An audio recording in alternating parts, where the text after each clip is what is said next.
Do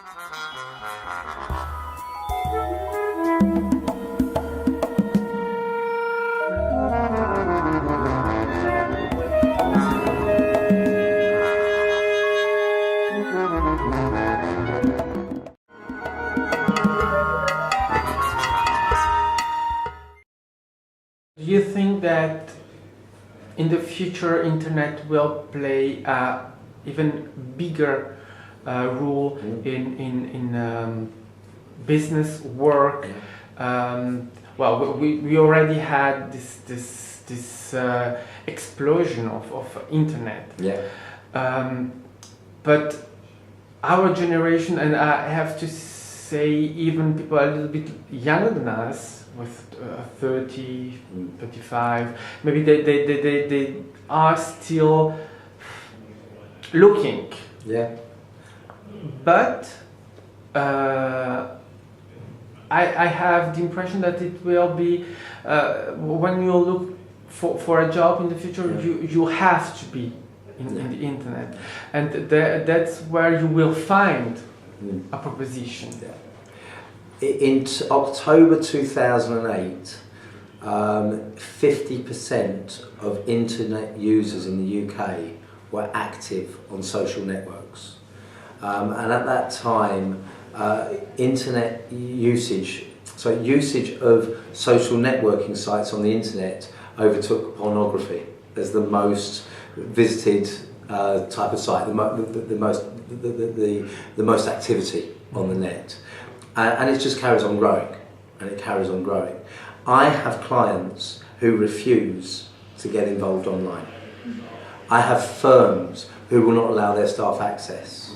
That's for now. But as this millennial generation I was talking about comes through, they will expect to be able to use the internet. You know, if you're running a business and you employ someone, part of whose job is either to generate new business, or to get new ideas, or whatever it may be, and they bring with them a network of people they went to school with, university with, met when they travelled, have been in previous jobs, who all have the experience, the expertise and the connections that could make them do their job 10 times better. I think you'd be absolutely crazy not to tap into that and allow them to use it. So you set a certain guidance, but I think it can only go one way. Now, obviously, everything I've said, both in terms of this and in terms of what people put on the internet, is subject to neither of us knows what's going to happen in the next year, 2 years, let alone 5 or 10. I mean, if we had had this conversation 10 years ago, where Ecademy was probably one of the only social networks, and that was just emails once a week or once a month, you'd have thought I was crazy. So we can't predict the future that easily. Certainly I can't. I'm not a futurist. But certainly if we look at the revolution in the last 10 years, there's nothing to suggest that that's slowing down at all. Do you, I want to change subject. Yeah. We're talking, you said to me that you had, yesterday or this week, you had to talk or meetings in women's network. Yes, yeah. Would you say that there is a difference between the networking approach between genders, men, women? Yeah, I mean, there have been studies on this, and I talked about it in my last book, and also on various blogs.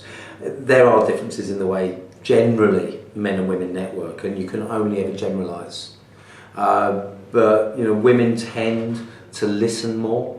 They tend to be more inclusive. They tend to draw people into the conversation, whereas we men tend to take the centre ground and want to get our point of view across and want to impress, which makes women good networkers to a large extent, because people feel if you're listened to, you are more drawn to that person. Dale Carnegie said, "The sweetest sound to any man is the sound of his own name." So if someone shows that interest in you, then you're engaged. Where women perhaps have tended to fall down in the past, and again I'm generalising and I apologise for that, but it's a general question, is they're not always as willing to take credit for what they've done. Or, and I think the extension of that is, or ask for the support, or ask for the sale, or ask for the referral, whereas men will. Suzanne Doyle Morris has written on this in her book Beyond the Boys Club, and she says that within an organisation, men will progress more rapidly because they'll take the credit. You know, if you turn around to a guy who's leading a team in a project and say well done on that, he'll say thank you. If you turn around to a woman who's led the team, she'll say, well, don't thank me, thank my team. And I think that extends. So in networking, you need to be both relational, so very good at building relationships, very good at engaging with people, building rapport, building the trust we talked about.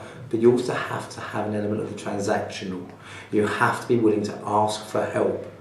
You have to be ready to ask for the sale or the referral or whatever it may be when needed. I think that's where men can be stronger.